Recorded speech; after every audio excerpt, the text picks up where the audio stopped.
I gotta admit, folks, I'm a little bullish on the New York Jets. I don't think they're necessarily going to be a big playoff team this year. They could be. They could be. Teams surprise you every year, but what I've really liked is just how they've handled this offseason. I like the new hire and Aaron Glenn as the head coach. I like that they went out and hired Darren Mougey from Denver, who was with Denver since 2012. And what I like about Aaron Glenn is that he doesn't seem beholden to one identity or one necessary thing because he hired Steve Wilks to be his D coordinator. That's a D coordinator that doesn't exactly line up 100% with what Aaron Glenn does, but similar enough. Like Wilks is more zone-based, where Aaron Glenn has preferred more man coverage defenses in the past.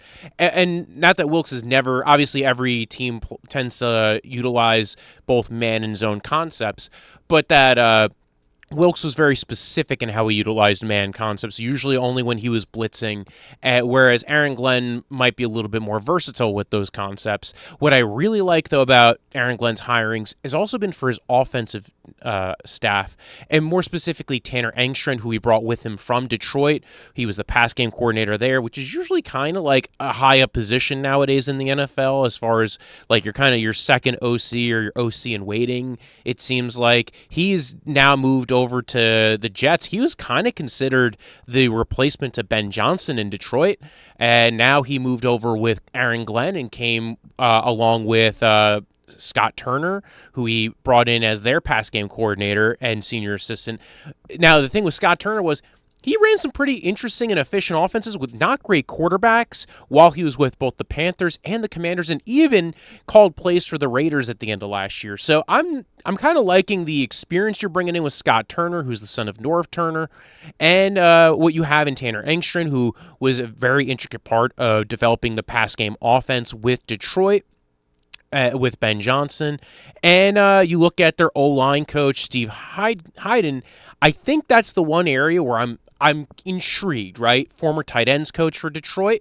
I want to see what he can end up doing as far as developing this offensive line. An offensive line that already did show a lot of good development with Olu Fashanu now in year 2. John Simpson, who they signed in free agency from the Ravens last year, which was also apparently a big fight in-house between the ownership and the GM. And apparently it worked out, except for the fact that the GM got fired after it. Joe Tippmann has played pretty well the last 2 years and has shown very good development for a guy who's on a rookie contract.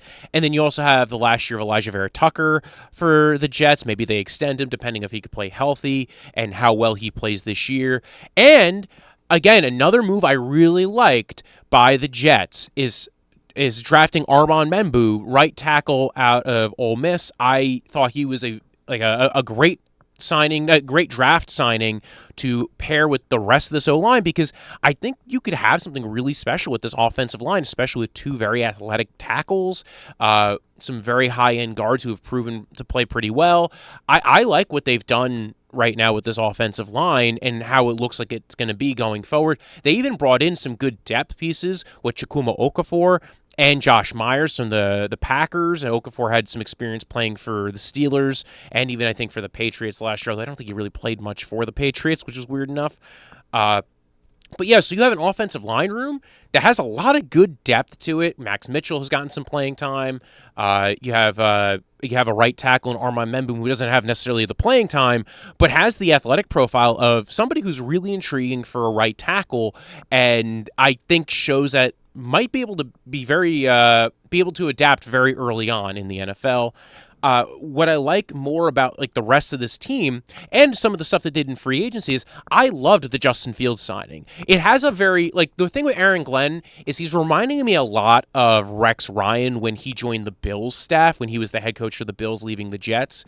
He kind of did a similar thing with Tyrod Taylor, who is currently the backup for the Jets. I think Justin Fields has some parts of his game that could be utilized that we haven't seen fully utilized yet, because, you look at who he had when he was in Chicago. He had basically a year and a half of Luke Getsy, or 2 years of Luke Getsy. Before that, you had the last year of Matt Nagy, who didn't really seem like he wanted to even play Justin Fields until it was like the last resort, and he got fired.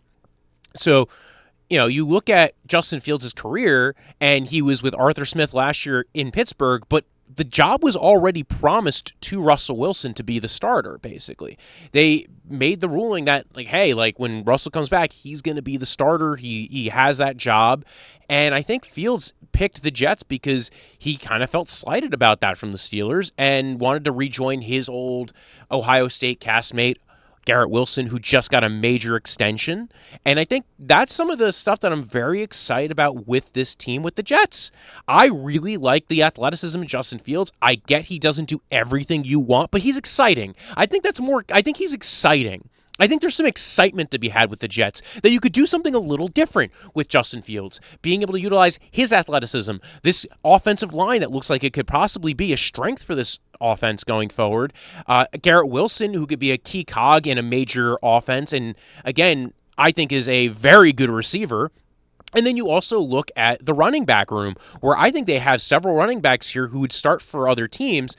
None other than Breece Hall, who we thought was possibly going to get traded earlier this offseason, ended up sticking around. If he doesn't get traded by the start of the season, I think that's you could utilize him and Braylon Allen and Isaiah Davis in a lot of different ways out of this backfield. Breece Hall has shown he could be a solid pass catcher, a great runner, and now you're going to see him now further removed from an injury that he already looked like he came back from really quick. So I like this offensive line. I like what Breece Hall can do as both a runner and a pass catcher. I like what Braylon Allen could do as a downhill runner and just kind of a dude who, man, he's kind of hard to stop. Like, he's a big dude. I wouldn't be shocked if they do try and trade Breece Hall at a certain point for a pick if they don't feel like they're in it at the end of the season, especially what they could do with Isaiah Davis and with Braylon Allen. But, I mean, I'm very intrigued what they can do with Breece Hall going forward, with Justin Fields' athleticism, with this offensive line that looks like it's fully developed. They also drafted an interesting all-around tight end in Mason Taylor out of LSU in the second round. I like that. I like that there's already pre-existing chemistry for Garrett Wilson and Justin Fields, and that, again, it feels like a combination of a duo that, like, I think this is going to end up being very good for both of those players because, like, we've seen Garrett Wilson's already carried a lot of people. By the way, it's not like Justin Fields never had good receiver or never made a receiver, like, actually have a good season. The first time we saw Darnell Mooney have a 1,000-yard season, it was with Justin Fields. It's not like Justin Fields made DJ Moore look like he was total crud. And it's not like DJ Moore hasn't had down seasons with other quarterbacks like we saw with the last year in Carolina or even last year with Chicago and Caleb Williams. So it's not like Justin Fields is the worst quarterback ever. He tends to hold the ball long. He tends to not always believe what he's seeing. And that, I think, could develop with some time in an offense, especially an offense developed towards your skill set, which I think is what the Jets are looking to do here. I think they are looking to build an offense similar to what Tyrod had when he was with the Bills, which I think gave them a very good floor. I think that's why the Bills made it to the playoffs for the first time in forever with Tyrod Taylor. I think Justin Fields could do a very similar thing, especially if this defense can play well, which might be the one caveat to this team. The Jets' defense might not be as good as it's been in the last few years. We saw it take a little bit of a step back last year. They just lost DJ Reed in free agency, which I don't know if I really love. That's the one move I maybe would have liked extending DJ Reed. Now, you can't extend everybody. I understand that. You have limitations. You don't want to give out all the coffers to everybody. DJ Reed is a little bit older. He's like, I think, in 28-year-old range. So that the end of his career might be coming a little bit sooner before they hit their playoff hopes. Not to say that he's not good, or that he's going to be out of the season in 2 years. I don't believe he's not going to be out of the league in 2 years. But what I do think with DJ Reed is, I think that, listen, 28, maybe he's got 2 or 3 more years left to him. You're probably not extending him beyond that. And if you are, it's kind of on a year-to-year basis for a corner. You have Sauce Gardner, who you just extended. You paid him top of the market. I think they were planning on doing that going into this offseason. It felt like him and Garrett Wilson were key entrants into the, hey, we're going to pay you and try to make you, stick around. Sauce Gardner got a 4-year, $120 million extension that includes $60 million in guarantees.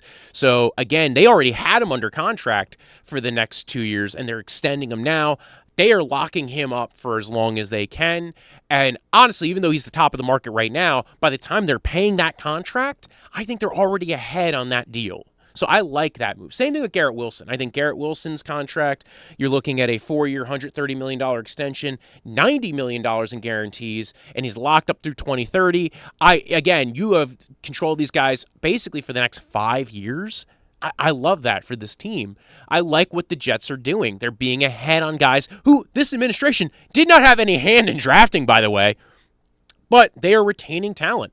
It's not like Joe Douglas didn't give them a lot to play with. They're like, listen, we like what Joe Douglas did. We're building on what Joe Douglas did. We just don't, that team was not entirely managed super well. And, the baby was thrown out with the bathwater, and it is what it is at this point. And there's a lot of things to dispute as far as whether or not Joe Douglas was a great team builder, as well as, he was a decent drafter, but of certain positions and not others, I would argue. You look at the rest of the receiving core, though, I am a little concerned. Outside of Garrett Wilson's a number one. I totally believe in that. I think he's really good. I think he, anywhere from top 10 to top 15 receiver in the NFL, maybe even some higher potential there. But I digress. You look at the rest of this receiving room. They signed Josh Reynolds in free agency coming over from Detroit. I think that's a veteran presence to kind of bring people into, bring the team along, basically, into the fold as far as being able to develop the rest of the team. Allen Lazard is sticking around for right now, as far as we know. He has not been traded yet. I'm sure the Steelers have called. They actually got him to renegotiate his deal and take a pay cut. This was after I think they were already kind of researching what the value of a trade would have been for him, or possibly cutting him. And so now it seems like this Jets and Allen Lazard have decided to kind of stick with each other to kind of help push forward on this team and help develop some younger guys behind Allen Lazard.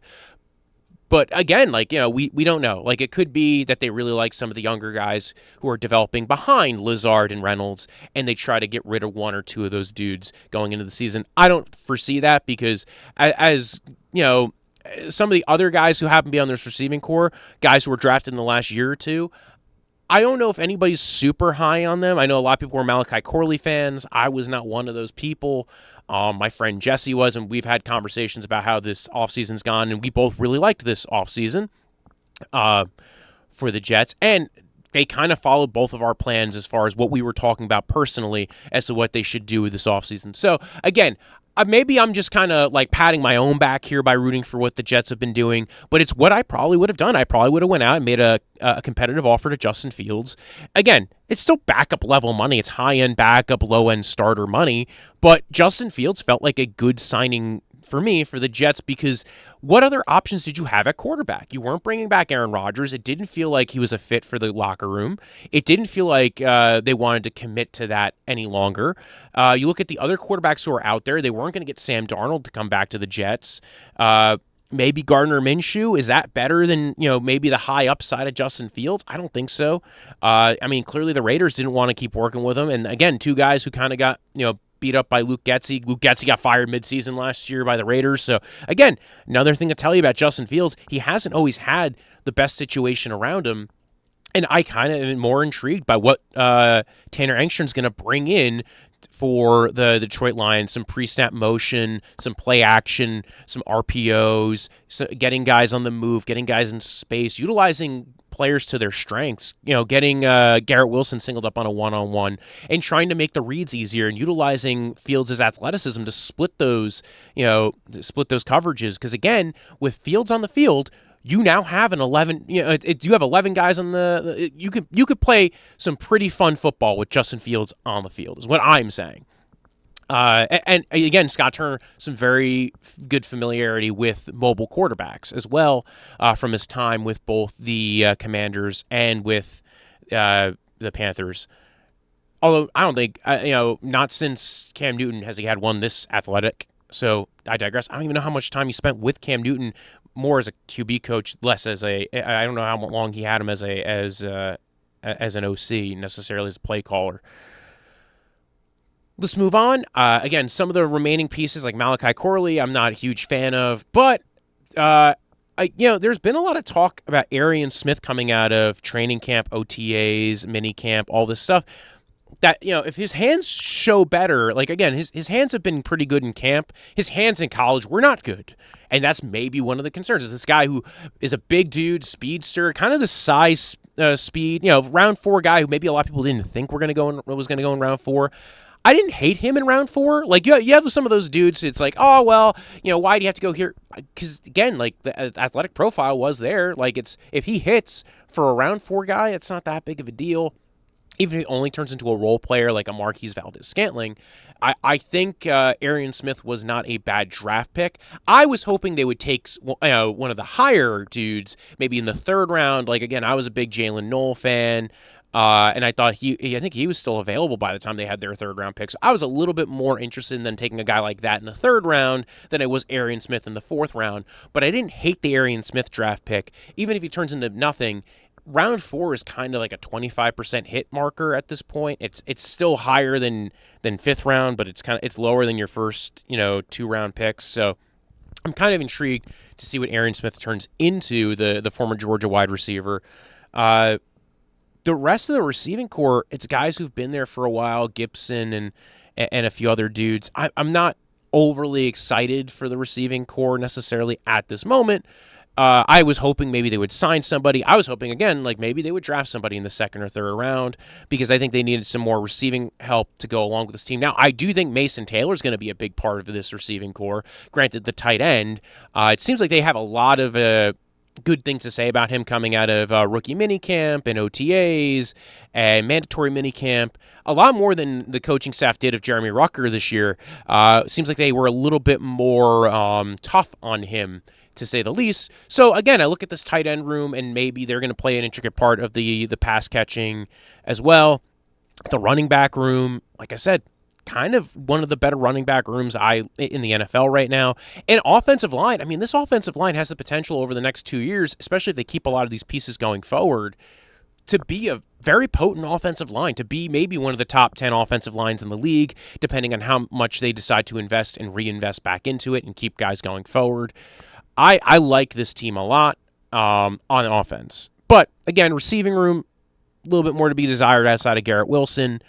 Defense. Let's talk defense. I think this defense might be on the downturn because, again, they did lose some pieces. Really, the major piece being DJ Reed. We already are aware that they traded away John Franklin Myers last year. Nobody cared that much that they lost Javon Kinlaw in free agency.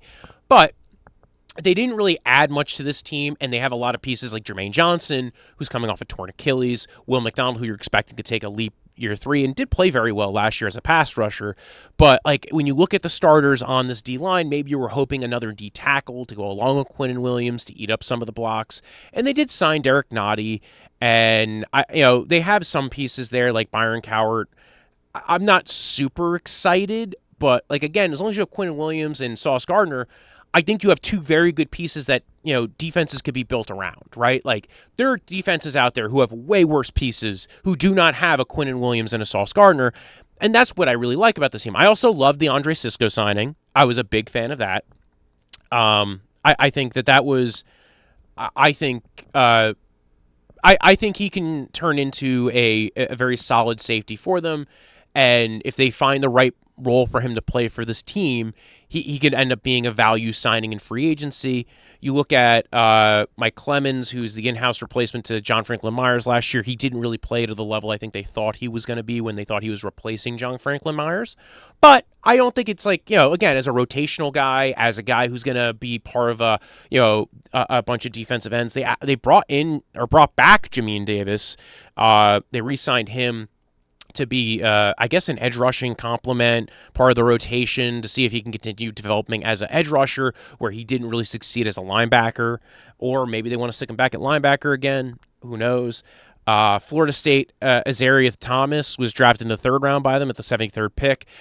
Again, I would have maybe went receiver with that pick, but they did spend the first 2 picks on offense, so maybe they felt like, hey, we do need to go ahead and keep on building out this defense.